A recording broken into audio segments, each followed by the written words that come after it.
well, I hope y'all enjoyed this. Grapevine, some really good grapes. And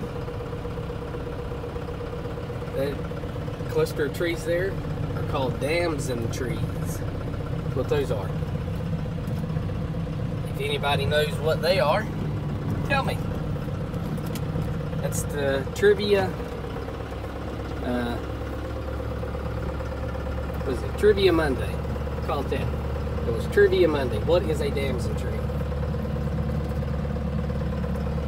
So I'm just going to hold you out here to the front. I'm going to let y'all look out over the hood of this tractor. That was the equipment shed. That's where the square baler always went. And one of the Massey Fergusons went. Either the 135 or the 35. Yep, there used to be a 35 out here. But it got sold, and that's when the 3-cylinder 135 came in. 3-cylinder diesel 135, I should say. But that's the cemetery for the people that own the property. And that's the property line there at the cemetery. But anyways, yeah, it's stupid squeaky window. I did a lot of growing up out here. I guess you could say this is where I learned how to raise a garden. I did a lot of things, I guess you could say, like the 1950s. Drawing water out of a well, raising your own garden, putting up square bales with a 1968 135 Massey, 1961 35 Massey. Just kind of did it the old way. Like all your porches that you had on your house where you didn't have guttering, you would set a 5-gallon bucket on the edge of that porch, and when the water ran off, you collected in that 5-gallon bucket, either watered the garden or you washed clothes with it. Because not a lot of water out on this ridge, very little. So, you know, from using an old style washing machine that had the wringer in it. Now what a wringer is some of you don't know, it's basically 2 rollers that are mashed together, and you run your clothes through it and squeezes the water out so you can hang them out on the line, because those old washers did not have a spin cycle. So all they did was they just washed, and you'd have to drain the water, run the clothes through the wringer, excuse me, and hang them out there on the line. And right up above that outhouse, the outdoor pooper, or as my dad would say, the outdoor shitter, there was always honeybees. 5, 6, 7, 8 stands of honeybees right there.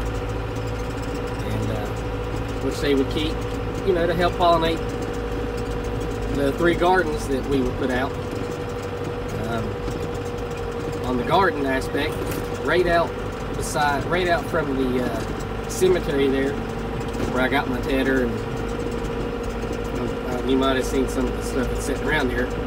Well, that there used to be all planted in sugar corn, and you'd either sell it, can it, give it away. You also, sometimes there would be, we plant watermelons out there because there's a wet spot there that stays pretty damp year round. I'm not sure why, but it's always pretty damp there. I used to put watermelons there, and they would do okay. They get probably the size of a basketball, about as big as they get.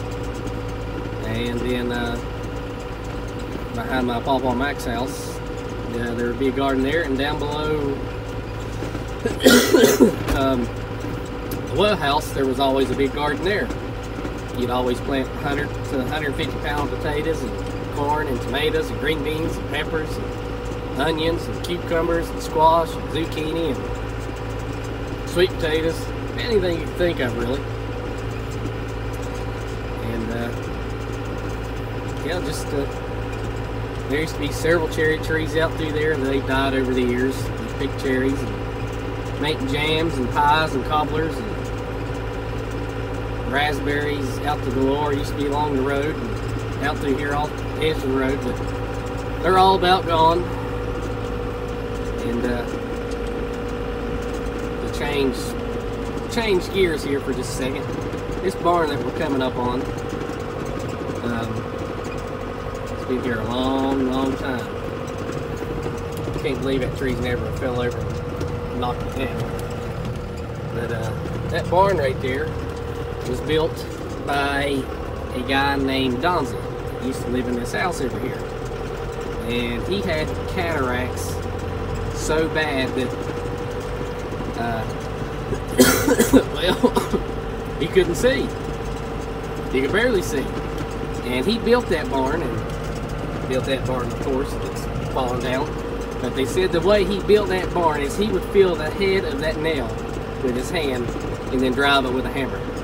He would find out where it was and then hammer it in. And that's how he built that barn. Oop. Now this is called Donzie's Bank, Lowe's Bank, whatever. But that's how he built them barns there. Was he'd feel the head of the nail. He knew about where it was and he just drive it in. And I can relate to that because with my visual impairment, I have no central vision. And, you know, I do a lot of things by feel and use my peripheral. But with cataracts, you don't have peripheral. You do not have peripheral as well. But anyways, back to the ridge.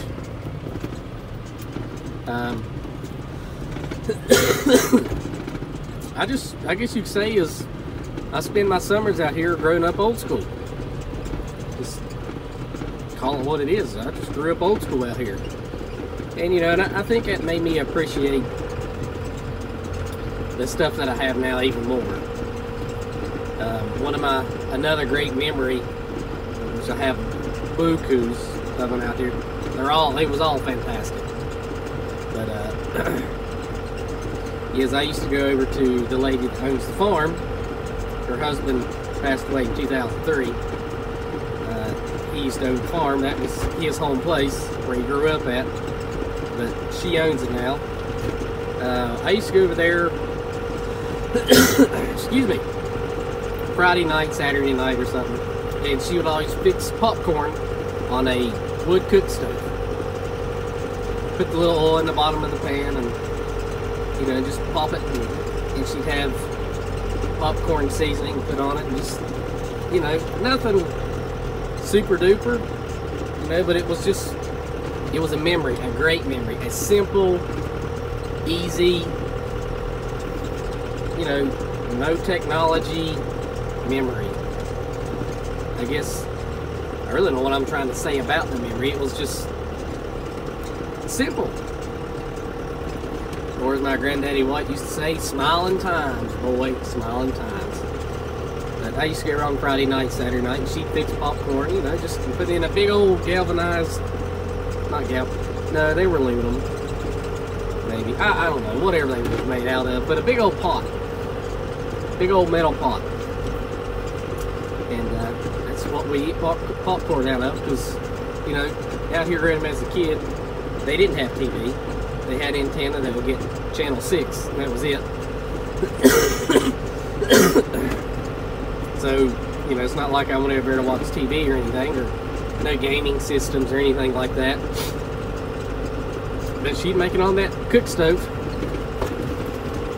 You know, and they also had an electric stove that she'd make it off of too as well, but my memory was the cook stove. And she always made homemade buttermilk biscuits, and she still does to this day. And growing up as a kid, I never liked bread, but those was the only biscuits that I would eat. And they got better with age.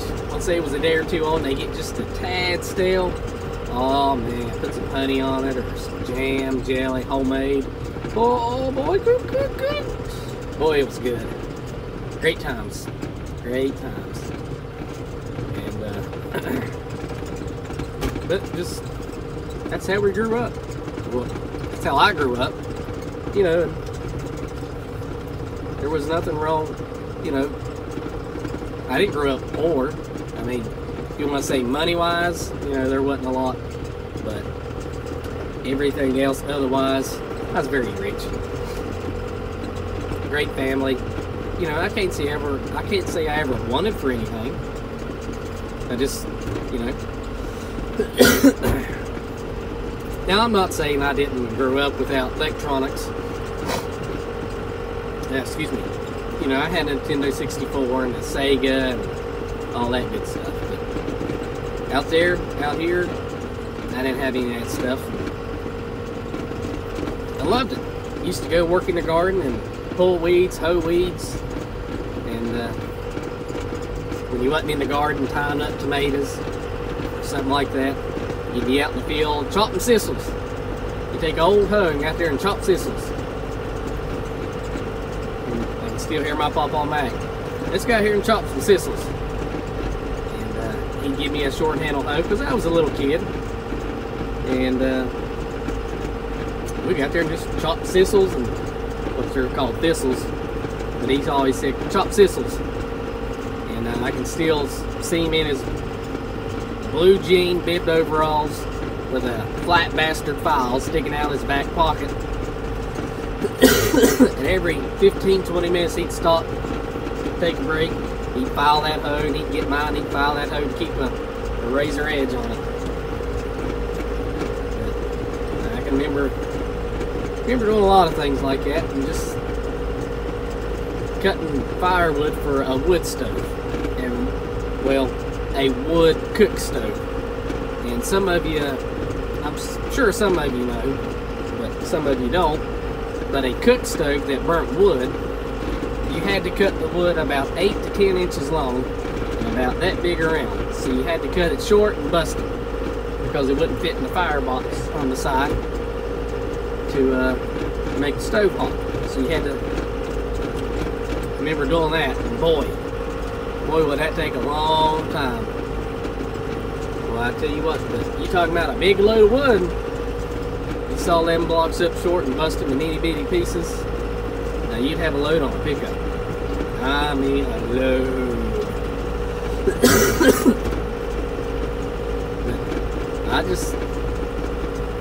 I miss those days growing as a kid. Churning butter. I used to churn butter as a kid.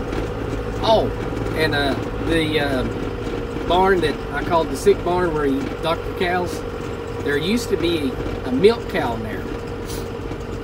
Now that milk cow, she wasn't there long after I can remember. I was probably 6 or 7 when they got rid of her. But I do remember that milk cow.